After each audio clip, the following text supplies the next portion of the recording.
తెలుగు శ్రోతలందరికీ నమస్కారం అండి. మన అలనాటి కథలు ఎవర్ గ్రీన్ స్టోరీస్ ఛానల్కి మీ అందరికీ స్వాగతం. మధుర స్వప్నం నవల వింటున్నామండి. రచన శ్రీమతి ఎద్దనపూడి సులోచనారాణి గారు. ఇక ఆలస్యం చేయకుండా మనం కథలోకి వెళ్ళిపోదామండి. వీడియో చూసిన వెంటనే లైక్ చేసి షేర్ చేసి తప్పకుండా సబ్స్క్రైబ్ చేసుకోండి. మన ఛానల్ని బెల్ ఐకాన్ యాక్టివేట్ చేసుకోండి. పిచ్చి సీత, ఇన్ని మాటలు ఎందుకు మాట్లాడావు నువ్వు? నీ భర్తతో సుఖంగా ఉండాలని నా ఆశ. మా సీతాలు అత్తారింటికి వెళ్ళి ఒక బుజ్జి పాపాయిని ఎత్తుకుని అప్పుడు నేను వచ్చాననుకో, అడుగో మామయ్య వచ్చాడో అని నన్ను చూపిస్తే ఎంత బాగుంటుందో తెలుసా? సీతాలు సిగ్గుపడింది, కళ్ళ నీళ్లు తుడుచుకుంది. చూడు, నువ్వు ఎప్పుడూ సంతోషంగా ఉండాలి తెలుసా? మా బావ దగ్గరికి వెళతా, నాకింకేం దిగులు బాబు. ఇంతలో ఓ మనిషి పరిగెత్తుకు వచ్చాడు. డాక్టర్ బాబు, వీరయ్య భార్యకి నొప్పులు వస్తున్నాయంట, మిమ్మల్ని రమ్మన్నారు. కృష్ణ గబాలన సైకిల్ ఎక్కి వీరయ్య ఇంటివైపు వెళ్ళాడు. కృష్ణ వీరయ్య ఇంటికి వచ్చాడు.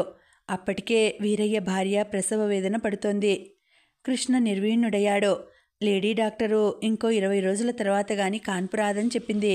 వారం రోజుల ముందే వీరయ్య భార్యని గుంటూరు తీసుకెళ్లి ఆమెని నర్సింగ్ హోంలో చేర్పించే ఏర్పాట్లు చేశాడు. ఇప్పుడు హఠాత్తుగా నొప్పులు ప్రారంభమైనాయి. వీరయ్య భార్య అంత దూరం ప్రయాణం చేసే శక్తి లేనట్టుంది. కృష్ణ వీరయ్యని పిలిచి లేడీ డాక్టర్కి ఉత్తరం రాసి ఆమెను వెంటనే రావాల్సిందిగా కోరుతూ ఉత్తరం రాసిచ్చాడు. వీరయ్య భార్యని హాస్పిటల్కి తీసుకువచ్చాడు.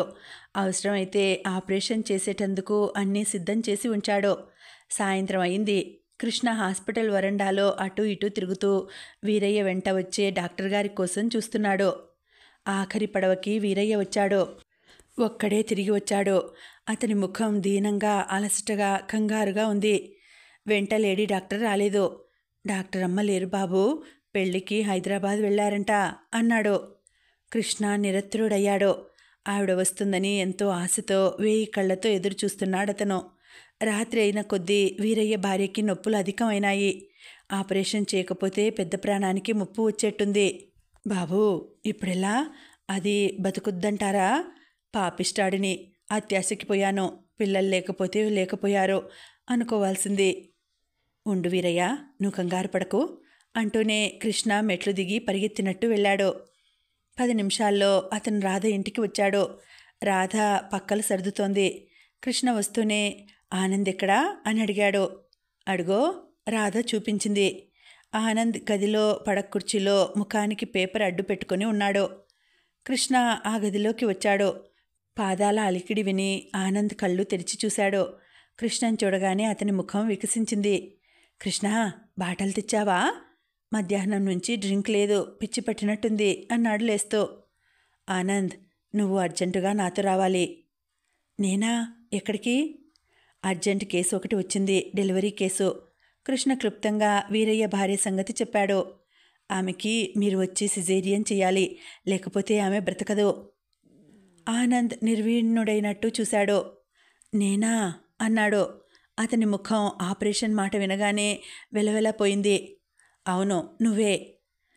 నా సంగతి నీకు తెలియదేమో. ఆనంద్ ముఖంలో బాధ పొంగి వచ్చింది. కృష్ణ ఆనంద్ చెయ్యి పట్టుకున్నాడు. తెలుసు, నాకు బాగా తెలుసు. ఆనంద్ పేరు మోసిన సర్జన్. సర్జరీలో అతనికి సాటి ఎవ్వరూ లేరు. షటప్! ఆనంద్ అరిచాడు. అతని నుదుట నరాలు ఉబ్బినాయి. అతని పిడికిళ్ళు బిగుసుకున్నాయి. కళ్ళు క్రోధంగా అవమానంగా చూసినాయి. ఉరిమి చూస్తూ, నన్ను నువ్వు హేళన చేస్తున్నావు కదూ, ఐ విల్ కిల్ యూ చేతులు చూపిస్తూ అన్నాడు. కృష్ణ ఎంతో ఆత్మీయంగా, ఉద్రేకంతో కంపిస్తున్న ఆ చేతులని పట్టుకున్నాడు. అతని కళ్ళల్లోకి స్నేహపూర్వకంగా చూస్తూ కరుణ నిండిన స్వరంతో అన్నాడు. ఆనంద్, నిన్ను వెక్కిరించడం లేదు, నీ సామర్థ్యం గుర్తు చేస్తున్నాను. వీరయ్య భార్య ప్రాణాపాయ స్థితిలో ఉంది. నువ్వు ఆపరేషన్ చేస్తే ఆమె బిడ్డ ఇద్దరూ బ్రతుకుతారు. స్వర్గంలో ఉన్న మాధవి ఎంతో సంతోషిస్తుంది. ఆనంద్, నువ్వు మంచి డాక్టర్వి. తన మూలంగా ఇలా అయిపోయావని తెలిస్తే మాధవి ఆత్మ ఎంత క్షోభిస్తుందో తెలుసా? ఎంతోమందికి ఉపకారం చేయాల్సిన ఈ చేతులు ఇలా ఉండిపోవడం భావ్యం కాదు. ఆనంద్, నువ్వు ఈ ఆపరేషన్ చేసి తీరాలి. నువ్వు ఇలా జీవశ్చవంగా బ్రతకడం మాధవికి ఇష్టం ఉంటుంది అనుకుంటున్నావా? నువ్వు పేదలకి సాయం చేయాలి అనేది మాధవి కోరిక, అవునా కాదా? ఆనంద్ కుర్చీలో కూలబడి 2 చేతుల్లో తల దాచుకున్నాడు. ఆనంద్, నా మాట విను. లేచిరా. ఆ తల్లికి బిడ్డకి ప్రాణం పోయి మన కళ్ళెదుట వాళ్ళు చచ్చిపోతుంటే చూస్తూ ఊరుకునే మూర్ఖుడివి కావద్దు. డాక్టర్ తన వృత్తిని పవిత్రంగా భావించాలి. తను చేసుకున్న ఒక్క పొరపాటుకి రోగులను శిక్షించకూడదు. ఆనంద్, లేచిరా. నువ్వు ఈ తల్లిని బిడ్డను రక్షిస్తే నీ మూలంగా ఒక ప్రాణికి ఉపకారం జరిగిందని తప్పక మాధవి ఆత్మకి శాంతి కలుగుతుంది. నేను రాలేను. నేను ఆపరేషన్ చేయలేను. నువ్వు రావాలి, వచ్చి తీరాలి. నువ్వు చేయగలవు ఆనంద్. ఆ నమ్మకం నాకుంది. వద్దు కృష్ణ, నన్నిలాగే జీవోత్సవంలాగా బ్రతకని. ఆనంద్, చెయ్యి పట్టి లాగాడు. నా చేతులు కంపిస్తాయి. అతను నిస్సహాయంగా చూశాడు. అది నీ భ్రమ. నేను అసిస్ట్ చేస్తాను. ఆనంద్, నువ్వు ప్రయత్నం చెయ్యి. నువ్వు చేయలేకపోతే నేనేమీ అనుకోను. కమాన్ ఆనంద్, గెటప్. నీ దుఃఖం కన్నా ఒక ప్రాణం చాలా విలువైందని తెలుసుకో. అతను బలవంతంగా ఆనంద్ని లేపాడు. కృష్ణ, నేను చెబుతున్నాను, నేను చేయలేను. నా వల్ల కాదు. అతని కంఠం వణికింది. ఓకే, నువ్వు ఆపరేషన్ టేబుల్ దగ్గరికి రా ముందు. నేను చేయలేను. ఈ మాట అనే ఆనంద్ పిరికివాడు. మీలోని సర్జన్ పిరికివాడిని జయించాలి. ఆనంద్, నువ్వు నీలో సర్జన్కి ఒక్కసారి అవకాశం ఇవ్వు. కృష్ణ ఆనంద్ చేయి పట్టి హాస్పిటల్కి లాక్కు వెళ్తుంటే రాధ విచిత్రంగా చూస్తోంది. శాంతమ్మ, వాడు రానంటుంటే అని అరవబోతుంటే రాధ ఆవిడ నోరు మూసేసింది. కృష్ణ ఆనంద్ని చేయి పట్టి లాక్కు వచ్చినట్టే తీసుకువచ్చాడు. ఆతృత పట్టలేని రాధ వారి వెనకే పరిగెత్తుకు వచ్చింది. కృష్ణ ఆనంద్కి తనే ఏప్రాన్ కట్టాడు. ఆనంద్ ముఖం థియేటర్లో అడుగు పెట్టగానే శూన్యమైంది. ఆనంద్ ఆపరేషన్ థియేటర్లోకి వెళ్ళిన అరగంటకి థియేటర్లో నుంచి కెవ్వుమన్న పసికందు ఆక్రందన వినిపించింది. బయట వేచి చూస్తున్న వీరయ్య ఉలిక్కిపడ్డాడు. అతనిలో అంతవరకు గూడు కట్టుకున్న దుఃఖం, బాధ ఒక్కసారిగా ఎగిరిపోయినాయి. లోపల నుంచి కేర్ మని పసిపిల్లాడి ఏడుపు వినిపిస్తోంది. వీరయ్య అక్కడ నిలబడి ఉన్న రాధతో, రాధమ్మా, ఆ ఏడుపు నిజంగానే వినిపిస్తోందా లేక నాకలా అనిపిస్తోందా అని సందేహంగా అడిగాడు. లేదు వీరయ్య, నిజంగా వినిపిస్తోంది అంది రాధ పట్టరాని ఆనందంతో. నర్స్ అక్కడికి వచ్చి మగపిల్లాడు అని రివ్వున మళ్ళీ వెళ్ళిపోయింది. వీరయ్య బంధువులంతా వీరయ్యని నువ్వు అదృష్టవంతుడివి అని అభినందించసాగారు. రాధ లోపల గదిలోకి పరిగెత్తింది. ఆనంద్ అక్కడికి వచ్చాడు. అతని ముఖం కూడా చెమటలు కారిపోతున్నాయి. లేస్ తీసి టేబుల్ మీద పడేశాడు. ఇంతలో కృష్ణ కూడా అతని వెంట వచ్చాడు. Thank God. ఆనంద్ అక్కడున్న కుర్చీలో కూర్చున్నాడు. కృష్ణ అతనికి తనే స్వయంగా డ్రింక్ కలిపి తెచ్చి ఇచ్చాడు. ఎప్పుడూ డ్రింక్ని అసహ్యమని కృష్ణ తనే స్వయంగా కలిపి ఇవ్వటం అతనికి ఆశ్చర్యం వేసింది. ఈరోజు నుంచి నీ జీవితం సగం పేషెంట్లకి, సగం నీ మాధవికి అంకితం. డ్రింక్ తీసుకోనప్పుడు రోగులకి, డ్రింక్ తీసుకున్నప్పుడు మాధవితోనూ గడపడం అలవాటు చేసుకోమని అర్థిస్తున్నాను. ఆనంద్ లేచాడు. కృష్ణ. ఆనంద్ అతన్ని గట్టిగా కౌగిలించుకున్నాడు. అతను గొంతు దుఃఖంతో పూడుకుపోయింది. కృష్ణకి కూడా గొంతులో ఏదో అడ్డుపడ్డట్టే అయింది. ఆనంద్, నీలో ఉన్న సర్జన్కి పట్టిన గ్రహణం ఈనాటితో తీరిపోయింది. చూసావా, ఆపరేషన్ చేయలేను అనే నీ అపనమ్మకం ఒట్టి భ్రమ అని ఇప్పుడు రుజువైందా? ఆపరేషన్ టేబుల్ దగ్గరికి వెళ్ళేసరికి నీలో సర్జన్ నీలోని ప్రేమికుణ్ణి జయించాడు. మాధవికి ఇది తెలిస్తే ఎంత బాగుంటుంది, ఎంతో సంతోషిస్తుంది కదా. Thank you my friend, Anand గాద్గదిక కంఠంతో అన్నాడు. రాధ 2 కప్పులతో కాఫీ తెచ్చి ఇచ్చింది. రాధా, మీ అన్నయ్య ఆపరేషన్ సక్సెస్ఫుల్గా చేశాడు తెలుసా. వీరయ్య భార్య, కొడుకు ఇద్దరు కులాసాగా ఉన్నారు అన్నాడు. రాధ కళ్ళెత్తి కృష్ణ వైపు చూసింది. తడితో మెరుస్తున్న ఆ కళ్ళల్లో ఆనందం, కృతజ్ఞత, ఆరాధన స్పష్టంగా తొణికిసలాడుతున్నాయి. మీ రుణం మేం తీర్చుకోలేం అంది అస్పష్టంగా.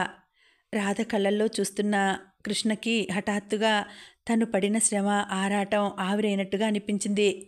అతనికి బహుమతి ఏదో దొరికినట్టుగా ఉంది. రాధ కళ్ళల్లో ఆత్మీయత అతనికి చాలా అపురూపంగా అనిపించింది. అది వెలకట్టలేని బహుమతిగా అతని మనస్సు అతి పదిలంగా జ్ఞాపకాల బిరువాలో దాచుకున్నట్టుగా తోచింది.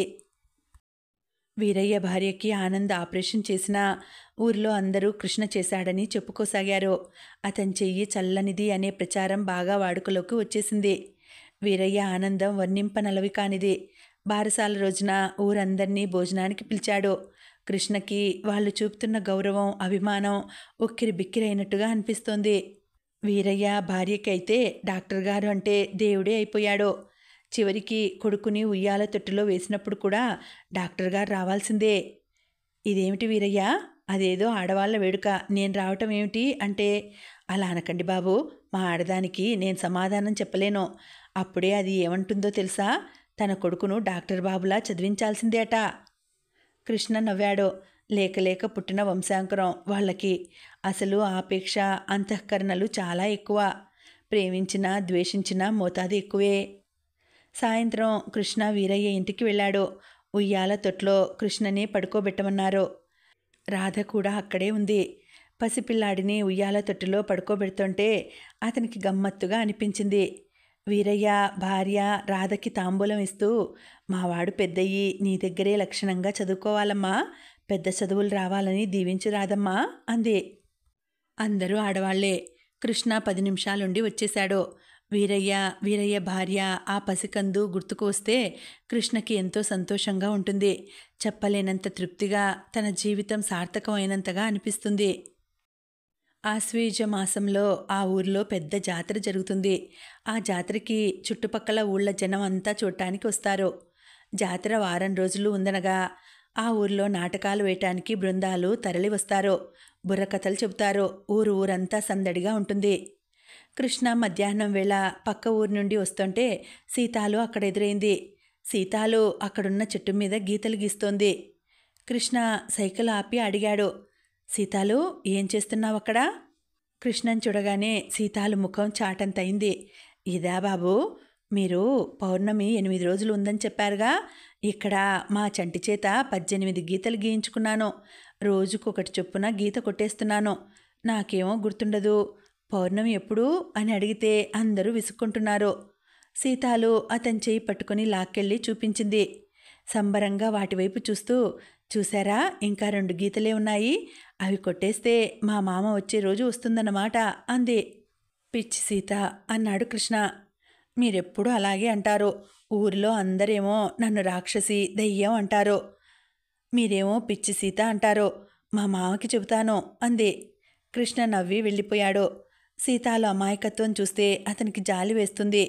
ఈ రోజుల్లో మనిషికి అమాయకత్వం కంటే మించిన శిక్ష ఇంకేమీ లేదేమో. అదే రోజు రాత్రి అయింది. పొరుగురు నుంచి వచ్చిన నాటక సమాజం వారు సారంగధర డ్రామా వేస్తున్నారు. ఆ నాటకం చూడటానికి ఊరి జనం అంతా గుమిగూడారు.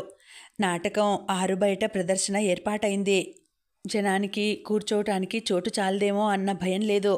సంభాషణలు ఊరంతా వినిపించేలా మైకులున్నాయి. నాటక సమాజం వాళ్ళు కృష్ణని తప్పకుండా రమ్మనమని మరీ బలవంతం చేశారు. కృష్ణతో రాధ, ఆనంద్ కూడా వచ్చారు. ఆనంద్ ఇప్పుడిప్పుడే బాగా అందరితో కలుస్తున్నాడు. అరమరికలు లేకుండా మాట్లాడుతున్నాడు. అతన్ని చూస్తుంటే కృష్ణకి ఎంతో ఆనందంగా ఉంటుంది. రాధ కృష్ణతో, మా అన్నయ్యకి మీరు మళ్ళీ జన్మ ప్రసాదించారు అనేది.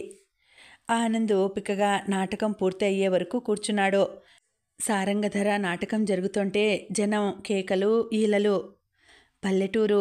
ఇక్కడ వీళ్ళ మనసులకి కాలక్షేపం ఏదీ ఉండదు. నాటకం అన్నా, సినిమా అన్నా చెవి కోసుకుంటారు. నాటకం మొదలైనప్పటి నుంచి ప్రతి పద్యానికి వన్స్ మోర్లే. నాటకం పూర్తి అయ్యేసరికి తెల్లవారుజాము 4 అయింది. కృష్ణ ఇంటికి వచ్చి బట్టలు మార్చుకునే ఓపిక కూడా లేనట్టుగా మంచం మీద పడుకొని నిద్రపోయాడు. గాఢ నిద్రలో తృప్తిగా, నిశ్చింతగా నిద్రపోతున్న అతనికి డాక్టర్ బాబు అంటూ ఎవరో అరుస్తున్న కేకలకి మెలకువ వచ్చింది. అతను కళ్ళు నలుపుతూ లేచి కూర్చున్నాడు. ఎర్రటి ఎండ పైకి వచ్చింది. అతను టైం చూసుకున్నాడు. బాప్రే, 8:30 అయింది. డాక్టర్ బాబు, మీరు తొందరగా రావాలి. వచ్చినతను వగరుస్తూ చెప్పాడు. ఏమైంది? సీతాలు చచ్చిపోయింది, ఉరేసుకుంది. ఛట్, నోర్మై. అతని మైకం ఒక్కసారిగా వదిలిపోయింది. చటుక్కున మంచం మీద నుంచి లేచాడు. ప్రొద్దుటే ఏమిటి వెధవ పరాచికాలు? ఎవరు పంపారు నిన్ను? ఆగ్రహంగా అడిగాడు. వచ్చినతను బిత్తరపోయాడు. పరాచికం కాదు బాబు, సీతాలు నిజంగానే చచ్చిపోయింది. చీరతో ఉరేసుకుంది. ఎవరు చెప్పారు? నా కళ్ళారా చూశాను. నేను స్వయంగా శవాన్ని చూశాను. వీరయ్య వాళ్ళందరూ అక్కడే ఉన్నారు. మిమ్మల్ని పిలుచుకురమ్మన్నారు. కృష్ణ గబాలన బయలుదేరాడు. అతను ఆ మాటని నమ్మలేదు. సీతాలు ఇల్లు ఊరికి చివరగా ఉంది. కృష్ణ వెళ్ళేసరికి అప్పటికే అక్కడ చాలామంది గుమిగుడి ఉన్నారు. అతన్ని చూడగానే డాక్టర్ గారు వచ్చారు అంటూ దారి తొలగి ఇచ్చారు. కృష్ణ లోపలికి వచ్చాడు. మంచం మీద సీతాలు పడి ఉంది. కృష్ణకి చూడగానే అర్థమైంది, సీతాలు చనిపోయి చాలాసేపు అయినట్టుంది. అతను శవాన్ని పరీక్ష చేశాడు. బుగ్గల మీద మెడ మీద ఘాట్లున్నాయి. జాకెట్ చిరిగి ఉంది. సీతాలు చచ్చిపోయింది కానీ ఆత్మహత్య చేసుకోలేదు. ఎవరో హత్య చేశారు. మెడ దగ్గర కంఠం నులిమిన ఛాయలు స్పష్టంగా కనిపిస్తున్నాయి. ఎవరో తెలివిగా సీతాలను హత్య చేసి ఆత్మహత్యలా కనిపించేలా ఏర్పాటు చేశారు. కృష్ణ దవడ ఎముక బిగిసింది. పాపం, రేపే మొగుడు వచ్చి తీసుకువెళ్లే రోజు. పౌర్ణమి ఎప్పుడు అని రోజు అడిగేది. ఇంతలో ఏమొచ్చిందో అని ఒకరంటే, దానికి మొగుడు దగ్గరికి వెళ్ళటం ఇష్టం లేదేమో అని ఇంకోరు రకరకాలుగా వ్యాఖ్యానాలు చేయసాగారు. రాత్రి మనమంతా ఆ డ్రామా గొడవలో పడిపోయాం. సీతాలు ఇంత ఘోరం చేస్తుందని అనుకోలేదు. లక్షణంగా గంతులు చిందులు వేస్తూ తిరిగేది. దీనికిదేం బుద్ధి? ఒక ఆవిడ బాధగా అంది. వీరయ్య, సీతాలు శవదహనానికి ఏర్పాట్లు చేయించాలి. ఒకతను అన్నాడు. ఆగండి, శవం ఎవరూ ముట్టుకోవడానికి వీల్లేదు. పోస్టుమార్టం చేయాలి అన్నాడు కృష్ణ. అంటే ఏమిటి? ఎవరో ఆరా తీశారో. ఎట్టా చచ్చిపోయారో పరీక్ష చేస్తారులే. మా బామ్మర్ది ఉరేసుకుంటే అట్టాగే చేసి ఎండ్రం తాగారని చెప్పారు అన్నాడు ఒకతను. చచ్చినాళ్ళని ఎట్టా పరీక్ష చేస్తారంట? వాళ్ళేమైనా నాలిక చూపిస్తారా? అడిగిన దానికి సమాధానం చెబుతారా? ఒకతను సందేహించాడు. శవాన్ని కోసి కడుపులో పేగులు పరీక్ష చేస్తారు. అలాగా? ఏమిటి, అసలే ఆ అమ్మాయి అకాల మరణం వచ్చిందని మేము ఏడుస్తుంటే ఆ శవాన్ని కోయడమా? అపచారం, అపచారం. సీతాలు మనల్ని దయ్యమై పీకు తింటుంది. ఆ డాక్టర్ గారితో అదేది కుదరదని చెప్పండి. కృష్ణ అప్పటికే మాణిక్యం, వీరయ్య సాయంతో శవం హాస్పిటల్కి వెళ్ళే ఏర్పాటు చేస్తున్నాడు. డాక్టర్ గారు, పోయిన ప్రాణం ఏదో పోయింది. ఆ శరీరాన్ని హింసపెడితే ఆత్మ ఘోష పెడుతుందేమో. దహనం చేస్తే పోలా అన్నాడు ఒకతను. సీతాలు చావుకి కారణమేమిటో డాక్టర్ని నేను ఇక్కడుండి సరిగ్గా తెలుసుకోకపోతే సీతాలు నన్ను దయ్యమై పట్టుకుంటుంది అన్నాడు కృష్ణ. అప్పటికే జనంలో 2 పార్టీలైనాయి. ఒకరు సీతాలు శవం పరీక్ష చేసి చావుకి కారణం తెలుసుకోమని, మరొకరు వద్దని. కృష్ణ ఎవ్వరి మాట వినలేదు. హాస్పిటల్కి సీతాలు శవం తీసుకువెళ్ళటానికి మాణిక్యం బండి కోసం పరిగెత్తాడు. కృష్ణ ఆ ఇంటిని చూస్తున్నాడు. చిన్న ఇల్లు, చక్కగా అలికి ముగ్గులు పెట్టి ఉంది. ఒక పక్క తెల్లగా తోమిన పాల బిందె మెరుస్తోంది. ఇంకో పక్క పెట్టె ఉంది. దానిమీద కొత్త జంకానా పరుపులా చుట్టి ఉంది. ఇంకో పక్క సామాను ఊరు వెళ్ళడానికి సిద్ధమైనట్టుగా సర్ది పెట్టి ఉంది. సీతాలు భర్త వచ్చేది రేపే. సీతాలు అతని రాక కోసం 1000 కళ్ళతో ఎదురు చూస్తూ ఆహ్వానం పలకడానికి సిద్ధంగా ఉన్నట్లు ఆ ఏర్పాట్లు చెబుతున్నాయి. సీతాలు మంచం మీద కొత్త దుప్పటి వేసి ఉంది. అతనికి నిన్న చెట్టు మీద గీతలు చెరుపుతూ రోజులు లెక్క పెట్టుకుంటున్న సీతాలు గుర్తుకు వచ్చింది. కృష్ణ కళ్ళ నిండా గిర్రున నీళ్లు తిరిగాయి. ఈ అఘాయిత్యం ఎలా జరిగింది? అతనికి తన మీద తనకే కోపం వచ్చింది. రాత్రి రాధతో, ఆనంద్తో సరదాగా మాట్లాడుతూ ఈ లోకమే మర్చిపోయినట్టు కూర్చున్న తను గమనించనే లేదు. ఇప్పుడు గుర్తుకు వస్తోంది. కాస్త ఎక్కడ సందడి అయినా సీతాలు అక్కడే ఉండేది. రాత్రి సీతాలు కనిపించలేదు. మై గాడ్, సీతాలు ఇక్కడ ఘోరంగా పీక పిసికి చంపబడుతుంటే తను అక్కడ సంతోషంగా, ఆనందంగా ఆ డ్రామా చూస్తూ కూర్చున్నాడు. అతని శరీరం జలధరించింది. సీతాలు అతని వంక దీనంగా చూస్తున్నట్టు, కూర్చున్నట్టు అనిపించింది. సాయంత్రం అయింది. కృష్ణ విజయవాడ డాక్టర్ని పిలిపించి పోస్టుమార్టం చేయించాడు. అతని ఆలోచన, భయము అక్షరాలా నిజమైనాయి. సీతాలుని ఎవరో రేప్ చేశారు. ఆ పెనుగులాటలో ఎదుటి వ్యక్తి కంఠం నిలమటంతో ప్రాణం పోయింది. సీతాలు జుట్టులో గొలుసు ముక్క ఒకటి దొరికింది. అది రోల్డ్ గోల్డ్ది. కృష్ణ ఆ గొలుసు ముక్క భద్రం చేశాడు. సీతాలు భర్త వచ్చాడు. జీవితాంతం భర్త కోసం ఎదురు చూసిన సీతాలు, భర్త పేరు చెబితేనే సిగ్గుపడే సీతాలు, భర్త రాక చూసి కూడా ఉలుకు పలుకు లేనట్టుగా మౌనంగా ఉండిపోయింది. ఈ దుర్వార్త వినగానే సీతాలు భర్త గొల్లున ఏడుస్తుంటే కొంతమంది అతన్ని ఊరడించారు, కొంతమంది బాగా చివాట్లు పెట్టారు. కృష్ణ కూడా శ్మశానానికి వెళ్ళాడు. శవదహనం పూర్తి అయింది. కృష్ణ తిరిగి వస్తుంటే చెట్టు కనిపించింది. అక్కడ సీతాలు ఆనందంగా మిగిలిన ఒక్క గీత కొట్టేయలేదు. ఆ గీత సీతాలు రాక కోసం వేచి చూస్తున్నట్టు అలాగే ఉండిపోయింది. కృష్ణ కళ్ళకు గిర్రున నీళ్లు తిరిగాయి. హాస్పిటల్లో కృష్ణ మాణిక్యానికి లిస్టు ప్రకారం సామాన్ చూపిస్తున్నాడు. ఇంతలో దయానిధి తనే స్వయంగా అక్కడికి వచ్చాడు. ఆయన ముఖం గండు పిల్లిలా ఉంది. కృష్ణ ఆయనను చూడగానే చేస్తున్న పని ఆపి ఎదురు వెళ్ళలేదు. కనీసం నమస్కారం కూడా చేయలేదు. ఆయనకిది చూసి ఇంకా మండిపోయింది. నేను 2 సార్లు కబురు చేస్తే నువ్వు రాలేదు, ఏమిటి నీ ఉద్దేశం? హూంకరించినట్లుగా అడిగాడు. మీరిక్కడికి ఎలాగూ వస్తారు కదా అని రాలేదు. కృష్ణ నిర్లిప్తంగా చెప్పిన సమాధానం ఆయనలో అప్పటికే రగులుతున్న కోపం అగ్నిలో ఆజ్యం పోసినట్టయింది. ఎవరితో మాట్లాడుతున్నావో తెలుసా? తెలుసు. ఈ ఊరిలో మాటకి తిరుగులేని దయానిధి గారితో. ఆ మాత్రం స్పృహ ఇంకా ఒంటి మీద ఉందన్నమాట. ఏమిటి, సీతాలు ఊరేసుకు చస్తే కేసు గీసు అంటున్నావు? సీతాలు చావలేదు, ఎవరో చంపారు. ఆ అమాయకురాల్ని చంపిన వ్యక్తిని జైలుకి పంపించడం నా ధర్మం. అది కాలం మూడి చస్తే మధ్యలో నీ గోలేమిటి? కాలం ముడితే అందరి బ్రతుకులు గోలే అవుతాయి. ఇప్పుడేమంటావు నువ్వసలు అని నిగ్గదీశాడు. నేనేమీ అనలేదే, శాంతంగా అన్నాడు. దయానిధి ఖచ్చితంగా చెప్పేశాడు. ఇదిగో చూడు, ఇది మా ఊరు. నువ్వు వేరే ఊరు నుంచి పొట్ట పోసుకోవడానికి ఇక్కడికి వచ్చావు. నీ బ్రతుకు తెరువేదో నువ్వు చూసుకోకుండా మా విషయాల్లో జోక్యం కలగజేసుకుంటే మర్యాదగా ఉండదు. ఆ మాటే చెప్పటానికి వచ్చాను. మా ఉప్పు పులుసు తింటూ మాకే ఎసురు పెడుతుంటే చూస్తూ ఊరుకోవటానికి చేతగాని దద్దమ్మలం కాము. సీతాలు చావు గురించి నీకనవసరం. నువ్వు నీ పని చూసుకో. ఈరోజే మర్యాదగా ఆ పోలీసు దగ్గరికెళ్ళి పొరపాటైందని ఒప్పుకొని ఆ కేసు ఉపసంహరించుకునిరా. నేను చెప్పినట్టు చెయ్యకపోయావా ఏమవుతుందో తెలుసా? చూపుడు వేలు చూపించాడు. కృష్ణ నిర్భయంగా చూశాడు. తెలుసు, నా ఉద్యోగం ఊడుతుంది. అందుకు నేను సిద్ధంగానే ఉన్నాను. ఇదిగో నా రెసిగ్నేషన్ లెటర్ రాసే ఉంచాను. నేనే వచ్చి మీకివ్వాలని అనుకున్నాను. మీరే స్వయంగా రావటంతో నాకు ఆశ్రమ తప్పింది. హాస్పిటల్ అంతా మాణిక్యానికి అప్పచెప్పాను. ఏమిటి? దయానిధి నివ్వెరపోయాడు. చూడండి, మీ గిరి ఇప్పటికే ఇలాగే ఎంతమంది ఆడపిల్లలనో నాశనం చేశాడో. అతనికి శిక్ష పడితే సీతాలతో సహా మిగతా అన్యాయం చెందిన ఆడపిల్లల ఆత్మలు శాంతిస్తాయి. ఇలాంటి అచ్చోసిన అంబోతులకి ఎప్పటికో ఒకసారి ప్రాయశ్చిత్తం జరగక మానదు. నేను వెళ్తున్నాను అని అతను చకచకా మెట్లు దిగి వెళ్ళిపోయాడు. దయానిధి నోరు తెరిచినట్లుగా నిశ్చేష్టుడై చూస్తున్నాడు. మాణిక్యం ఆయన ఎదురుగా నిలబడటానికి భయపడినట్టుగా పక్కకి తప్పుకున్నాడు. కృష్ణ వీరయ్య దగ్గరికి వచ్చాడు. నేను వెళ్తున్నాను వీరయ్య అన్నాడు. ఎక్కడికి బాబూ? ఇంత అర్ధాంతరంగా ఉద్యోగం మానేసి ఎక్కడికెళ్తారు అన్నాడు ఆదుర్దాగా. పక్క ఊరి వాళ్ళు అక్కడ ఉండటానికి అన్ని ఏర్పాట్లు చేశారు. ఇన్నాళ్ళు ఈ ఊర్లో ఉండి ఆ ఊరు వెళ్ళి వచ్చేవాడిని. ఇప్పుడు ఆ ఊర్లో ఉండి ఈ ఊరు వస్తాను నవ్వుతూ అన్నాడు.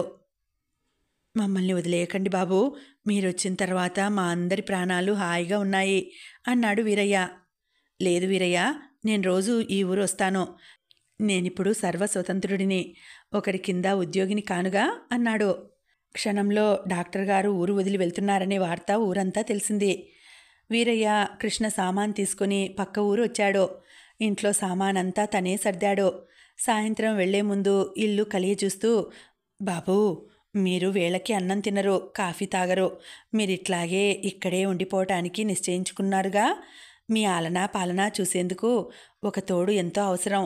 తొందరగా పెళ్లి చేసుకోండి బాబూ, మాకు కూడా నిశ్చింతగా ఉంటుంది అన్నాడు. పెళ్ళా? నాకా? చూద్దాం. కృష్ణ నవ్వాడు. వీరయ్య వెళ్ళిపోయాడు. ఖాళీగా ఉన్న ఆ ఇంటిని చూస్తుంటే అతనికి మళ్ళీ వీరయ్య మాటలు గుర్తుకు వచ్చాయి. అవును, నేనిక్కడ సెటిల్ అయ్యాను, నేనిక పెళ్లి చేసుకోవచ్చు అనుకున్నాడతను. రాధ గది కిటికీలో అద్దం పెట్టుకుని చూస్తూ జడ అల్లుకుంటోంది. శాంతమ్మ పచ్చడి రుబ్బుతూ చెబుతోంది. అబ్బాయి ఎంత గట్టివాడనుకున్నావు? ససేమిరా సీతాలు కేసు ఉపసంహరించుకోను అన్నాడు. ఆ గిరిని జైల్లో పెట్టారు. దయానిధి అగ్గి మీద గుగ్గలం అయిపోయాడంటే నమ్మో. ఆ గిరిగాడు జైలుకు వెళ్ళాడు అని తెలియగానే ఊర్లో వయసొచ్చిన ఆడపిల్లలున్న వాళ్ళంతా హమ్మయ్యా అంటూ గుండెల మీద చెయ్యి వేసుకున్నారు. కృష్ణ రిజైన్ చేసి వేరే ఊరు వెళ్ళాడు కాబట్టి సరిపోయింది, కానీ లేకపోతేనా ఆ దయానిధి అతన్ని ఏ కాలో చెయ్యో విరిచేసేవాడే. ఆయనకి ఎదురు చెప్పిన వాళ్ళని మంచినీళ్లు కూడా తాగనీయడాయన. అందరూ ఆయనంటే హడల్చేస్తారు. అదేమిటో కృష్ణకి ఆయనంటే భయమే లేదు. పాపం ఊరు వదిలి వెళ్ళేటప్పుడు కృష్ణ మన ఇంటికి వచ్చాడు. నువ్వు ఆనంద్ ఇంకా ఊరు నుంచి రాలేదని తెలిసి మీతో చెప్పమని చెప్పాడు. రాధ కొడుతూ వింటోంది. రాధ ఆనంద్ ఇద్దరూ బంధువుల ఇంట్లో పెళ్లి ఉంటే విజయనగరం వెళ్లారు. రాధ తిరిగి వచ్చేసరికి ఇంత కథ జరిగిపోయింది. దయానిధి బెదిరింపులకి రవంత కూడా లొంగకుండా కృష్ణ గిరిని జైలుకు పంపించడం వినగానే రాధకి అతనంటే ఉన్న గౌరవం, అభిమానం 1000 రెట్లు పెరిగినట్టుగా అయింది. రాధకి తండ్రి గుర్తుకు వచ్చాడు. ఆయన కూడా అంతే. తను న్యాయం అని నమ్మిన దానికి ఇలాగే నిలబడేవాడు. ఎన్ని చిక్కులు ఎదురైనా చలించేవాడు కాదు. కృష్ణ అతి సాధారణమైన వ్యక్తిలా కనిపిస్తాడు. అతనిలో అహంభావం, భేషజం లేవు. అసాధారణమైన వ్యక్తిత్వం ఉంది. అతని మంచితనం, నిర్మల హృదయం రాధ మనసుని తన వైపు మరీ మరీ ఆకర్షిస్తున్నాయి. రాధ జడ వేసుకోవడం పూర్తి అయ్యి అద్దం తీస్తుండగా ఇంతలో వాకిట్లోంచి సైకిల్ బెల్ వినిపించింది. ఆ బెల్ వినగానే రాధ గుండెల్లో తీయటి భావతరంగాలు ఉవ్వెత్తున లేస్తాయి. అది కృష్ణ సైకిల్ బెల్. రాధ అద్దం వదిలేసి గబాల్న వరండాలోకి పరిగెత్తింది. కృష్ణ సైకిల్ స్టాండ్ వేసి లోపలికి వస్తూ మీరున్నారా లేదా అనుకుంటూ వచ్చాను అన్నాడు. రండి అంది. కృష్ణ లోపలికి వచ్చాడు. చూసారా, మీరు ఊళ్ళో లేనప్పుడు చాలా ఘోరం జరిగిపోయింది. నేను మీకు చెప్పకుండా ఈ ఊరు నుంచి వెళ్ళిపోయాను అన్నాడు నవ్వుతూ. రాధ బాధగా చూసింది. అమ్మ అంతా చెప్పింది. మీరు చాలా మంచి పని చేశారు. ఎంత మంచి పని చేశారంటే అంటూ రాధ ముఖం ఎత్తి అతని కళ్ళల్లోకి చూసింది. హఠాత్తుగా ఆగిపోయింది. ఎంత మంచి పని చేశానంటారు అన్నాడు కృష్ణ. అతను రాధనే చూస్తున్నాడు. శాంతమ్మ గారు ఆ చుట్టుప్రక్కల ఉన్నట్టు లేదు. రాధ ఒంటరిగా ఉంది. త్వరగా తన మనసులో ఉద్దేశం చెప్పేయాలి. కానీ ఎలా మొదలు పెట్టాలి? అతని మనసు ఆతృతగానూ జంకుగానూ ఉంది. రాధ అతని ముఖంలో భావం చూసి ఒక్క క్షణం ఆగింది. ఎన్నడూ లేంది ఈరోజు అతని చూపులు తాకుతున్నట్టు ఉన్నాయి. రాధ కళ్ళు క్షణంసేపు అతని చూపులలో బందీ అయ్యి తర్వాత మెల్లగా విడిపించుకొని క్రిందకి చూశాయి. జరిగిందంతా విని నేను చాలా బాధపడ్డాను అంది మెల్లని స్వరంతో. కృష్ణ ఒక్క క్షణం ఆగాడు. ఆ తర్వాత నిస్సహాయంగా చూస్తూ ఇప్పుడు మీరు ఇంకా బాధపడాల్సిన పరిస్థితి వచ్చింది నాకు అన్నాడు. ఏమైంది? రాధ గబాలన ముఖం ఎత్తి గాబరాగా అడిగింది.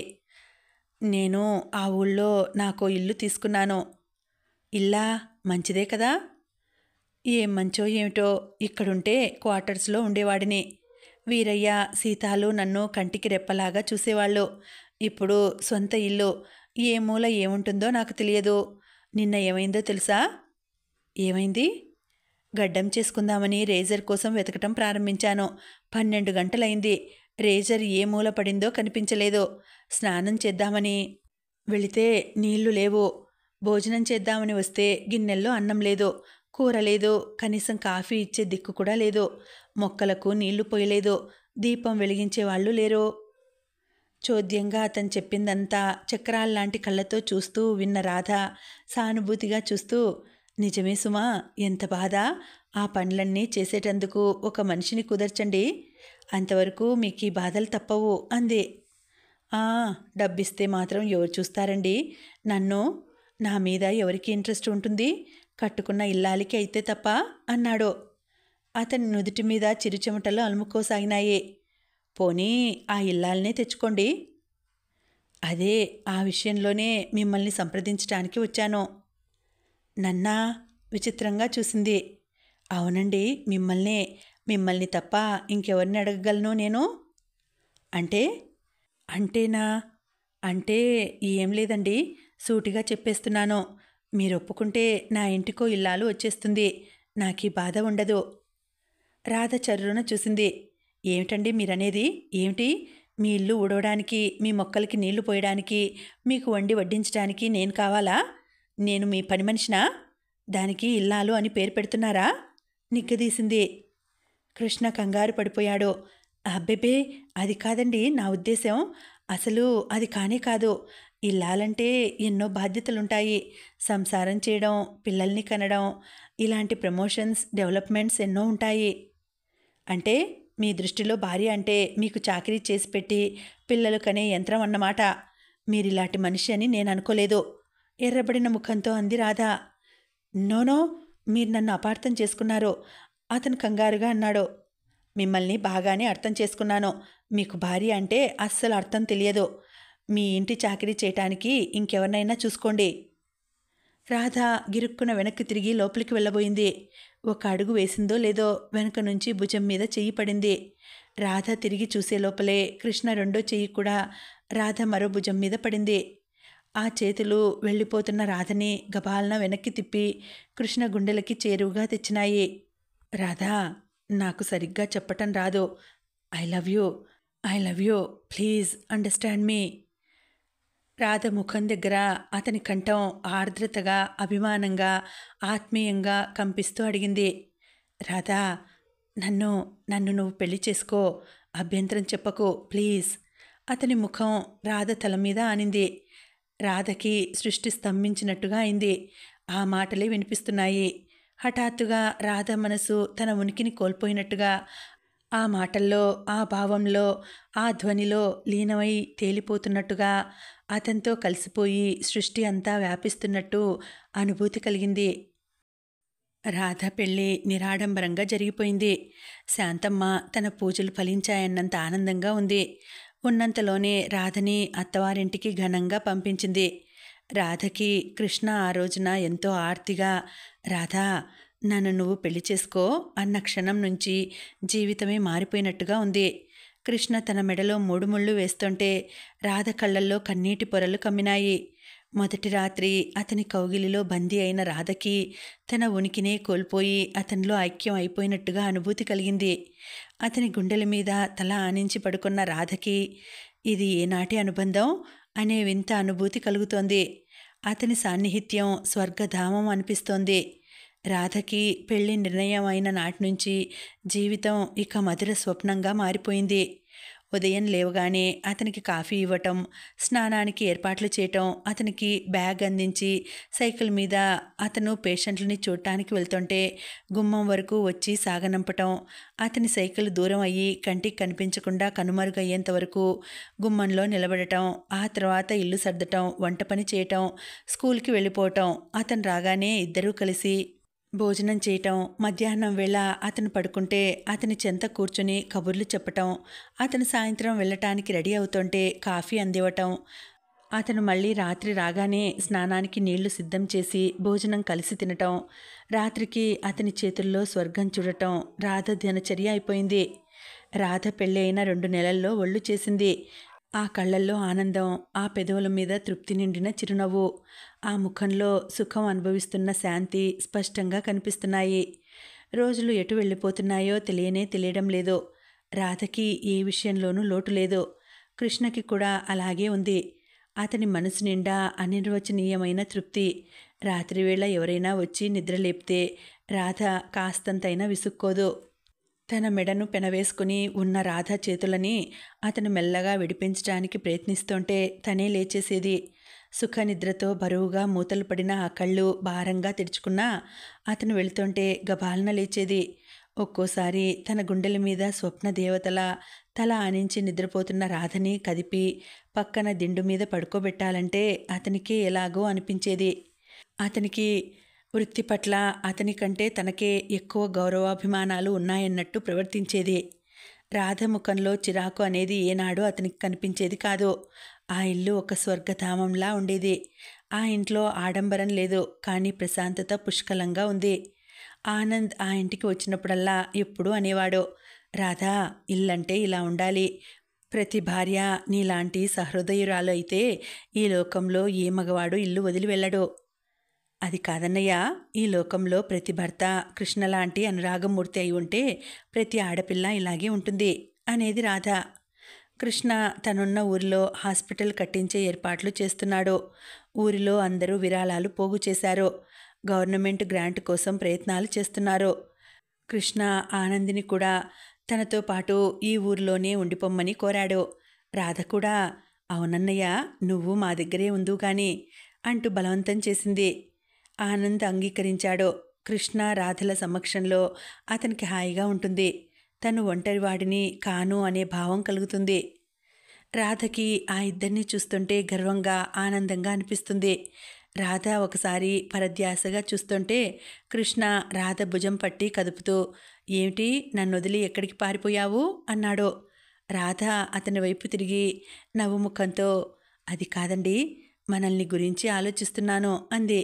ఏమని కుతూహలంగా అడిగాడు. మనం ఇక్కడే ఉంటాం. చూడండి, మీరు హాస్పిటల్ అని లేపుతున్న ఆ గోడలు నాకు ఒక మంచి భవనంగా కనిపిస్తున్నాయి. అక్కడ మీరు రోగులతో బిజీగా ఉంటే ఇక్కడ ఈ స్కూల్లో నేను పిల్లలతో గడుపుతాను. మనకి పుట్టిన పిల్లలు పెద్దవుతారు, మన తలలు నెరుస్తాయి. మన పిల్లలకి మనం అనుకున్న ఈ మాటలు చెప్పవచ్చు కదూ. ఆ క్షణంలో రాధ కళ్ళల్లో 1000 సుందర స్వప్నాలు కనిపిస్తున్నాయి. కృష్ణ ఆ కళ్ళ మీద సున్నితంగా ముద్దు పెట్టుకున్నాడు. అవును, చూడు, అప్పుడే మన పెళ్ళి అయ్యి 5 నెలలైపోయింది. ఎంత త్వరగా రోజులైపోతున్నాయో అన్నాడు. ఒకరికి దగ్గరగా ఒకరు కూర్చోవటంలో ఏదో అనిర్వచనీయమైన ఆనందం, ఒకరి కలలు ఇంకోరు పంచుకోవటంలో ఒక తీయటి అనుభూతి. సాయంత్రం అయితే రాధ కృష్ణ రాక కోసం ఎదురు చూస్తూ నిలబడుతుంది. పచ్చటి ఆకృతితో నిండిన ఆ పరిసరాల్లో పక్షులు కువకువలు ఎంతో మధురంగా ఉంటాయి. కొబ్బరి చెట్ల చాటు నుంచి కృష్ణ వస్తున్న సైకిల్ కనిపించగానే రాధ మనసు పురివిప్పిన నెమలిలా అవుతుంది. పగలంతా తిరిగి తిరిగి అలసటగా వచ్చిన కృష్ణకి దూరంగా ఇల్లు, ఆ ఇంటి గుమ్మంలో నిలబడిన రాధని చూస్తుంటే మనసు ఆనందడోలిక అవుతుంది. కృష్ణ ఆ రోజు ఇంటికి వచ్చేసరికి శాంతమ్మ వచ్చి ఉంది. నాయనా, నువ్వైనా గట్టిగా చెప్పాలి అంది ఆవిడ. ఏమిటండి అన్నాడు. రాధని స్కూల్ మాన్పించాలి. మానమంటే మానను అంటోంది. ఎందుకండి స్కూల్ మానటం? ఎందుకా? నువ్వు తండ్రి కాబోతున్నావో. నిజంగానా? కృష్ణ గబాలన లోపలికి వచ్చాడు. రాధ గదిలో బట్టలు బీరువాలో సర్దుతోంది. అడుగుల చప్పుడు వినగానే తిరిగి చూసింది. నిజంగానా? నమ్మలేనట్టు అడిగాడు. రాధ నిజం అన్నట్టు చూసింది. కృష్ణ రాధ దగ్గరికి వచ్చాడు. రాధ అతని వైపే చూస్తోంది. నాకు చెప్పలేదేం? అవునో కాదోనని భయం వేసింది. ఆనందన్నయ్య లేడీ డాక్టర్ దగ్గరికి తీసుకువెళ్ళాడు. ఇంటికి వచ్చినప్పటి నుంచి మీరెప్పుడు వస్తారా అని ఎదురు చూస్తున్నాను. రాధా, అతను రాధ ముఖాన్ని 2 చేతుల్లోకి తీసుకున్నాడు. రాధ అతని కళ్ళల్లోకి చూస్తోంది. ఆ కళ్ళల్లో ఎన్నో ఆశలు, ఎన్నో కలలు, ఎన్నెన్నో మధుర స్వప్నాలు. యవ్వనపు బిగితో, ఆరోగ్యంతో ఆనందంగా ఉన్న ఆ ముఖం సూర్యకాంతిలో నిండుగా విరిసి మెరుస్తున్న గులాబీ పువ్వులా ఉంది. రాధా, స్పష్టంగా అన్నాడతను. రాధ తల అతని గుండెలకి చేరువైంది. నేను ఎంత అదృష్టవంతురాలినండి, అస్పష్టంగా అంది రాధ. కాదు, నేను కాదు, ఇద్దరం. అతని కంఠంలో ఏదో అడ్డుపడ్డట్టే అయింది. ఇంకా ఉందండి, కథ కొనసాగుతుంది. మళ్ళీ వచ్చే వీడియోలో తర్వాతి భాగం వినేద్దామండి. అంతవరకు సెలవు. నమస్తే.